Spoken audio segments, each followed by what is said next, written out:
അത്താഴം കഴിച്ചുകൊണ്ടിരിക്കുമ്പോൾ ചില പള്ളികളിൽ സൂക്ഷ്മതയുടെ പേരിൽ 5 മിനിറ്റ് 6 മിനിറ്റ് നേരത്തെ സുബഹി ബാങ്ക് കൊടുക്കാറുണ്ട്. അങ്ങനെ കൊടുക്കുന്ന ബാങ്ക് കേട്ടാൽ എന്താണ് ചെയ്യേണ്ടത് എന്നാണ് ശ്രോതാവിന്റെ സംശയം.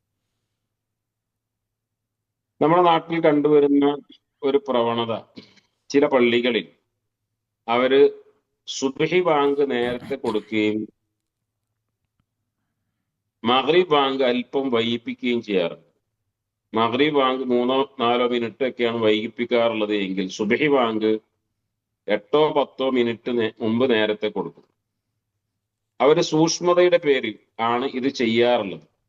എന്നാൽ അതുകൊണ്ട് വലിയ പ്രശ്നങ്ങളുണ്ട്. ഒന്ന്, ഇസ്ലാം ഇതൊക്കെ തന്നെ സമയബന്ധിതമായ ആരാധനയായിട്ടാണ് കണക്കാക്കുന്നത്. ഇന്ന സ്വലാത്ത കാനത്ത് അൽ മുഅ്മിനീന കിതാബം മൗഖൂത. വിശ്വാസികളുടെ മേൽ നമസ്കാരം സമയബന്ധിതമാകുന്നു എന്ന് വിശുദ്ധ ഖുർആൻ പറയുന്നുണ്ട്.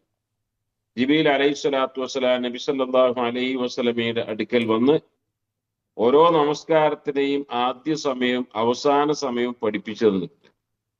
നോമ്പിനെ കുറിച്ച് വിശുദ്ധ ഖുർആൻ സൂറത്ത് അൽ ബഖറയിൽ പറഞ്ഞപ്പോ വകുലു വശ്റബു ഹത്താ യതബയ്യന ലക്കുമുൽ ഖൈത്തുൽ അബ്യദു മിനൽ ഖൈത്തിൽ അസ്വദി മിനൽ ഫജ്ർ.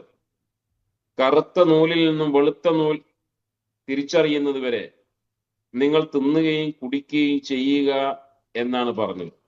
നബി സല്ലല്ലാഹു അലൈഹി വസല്ലം പറഞ്ഞു, ഇബ്നു ഉമ്മി മക്തൂമിന്റെ ബാങ്ക് കേൾക്കുന്നത് വരെ നിങ്ങൾക്ക് ഭക്ഷണം കഴിക്കാവുന്നതാണ് എന്ന്.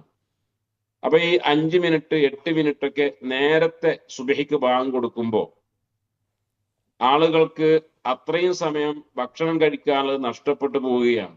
മാത്രമല്ല, ചില ആളുകളെങ്കിലും ആ ബാങ്കാണ് യഥാർത്ഥ ബാങ്ക് എന്ന് മനസ്സിലാക്കി ഉടൻ തന്നെ ചില സ്ത്രീകൾ സുബഹി നമസ്കരിക്കാറുണ്ട്. സത്യത്തിൽ അവര് നമസ്കരിക്കുന്നത് സുബഹി ബാങ്കിന്റെ മുമ്പാണ് എന്ന ആ യാഥാർത്ഥ്യം മനസ്സിലാക്കണം. അതുകൊണ്ട് തന്നെ ഇപ്പോൾ ക്ലോക്കുകൾ അത് ഏത് വീട്ടിലാണെങ്കിലും പള്ളിയിലാണെങ്കിലും അത് ഒരു പക്ഷേ ഡാമേജ് വന്ന് വ്യത്യാസപ്പെടാൻ സാധ്യതയുണ്ട്. നമ്മുടെ ജാമിഅൽ ഹിന്ദ് ഇസ്ലാമിയുടെ കലണ്ടർ വളരെ കറക്റ്റ് ആണ്. അതനുസരിച്ച് ആണ് നിങ്ങൾ നോമ്പ് തുറക്കേണ്ടതും അതേപോലെ അത്താഴത്തിന്റെ അവസാന സമയമൊക്കെ നിർവഹിക്കേണ്ടത്. ഇത്തരം നേരത്തെ ബാങ്ക് കൊടുക്കുന്ന പള്ളികളിൽ നിന്നും ബാങ്ക് കേട്ട് കഴിഞ്ഞാൽ അത് ബാങ്കായി, അതായത് അത്താഴം കഴിക്കാനുള്ള സമയം അവസാനിച്ചു എന്ന് കണക്കാക്കേണ്ടതില്ല. അതാണ് ആ ശ്രോതാവിനോട് നമുക്ക് പറയാനുള്ളത്.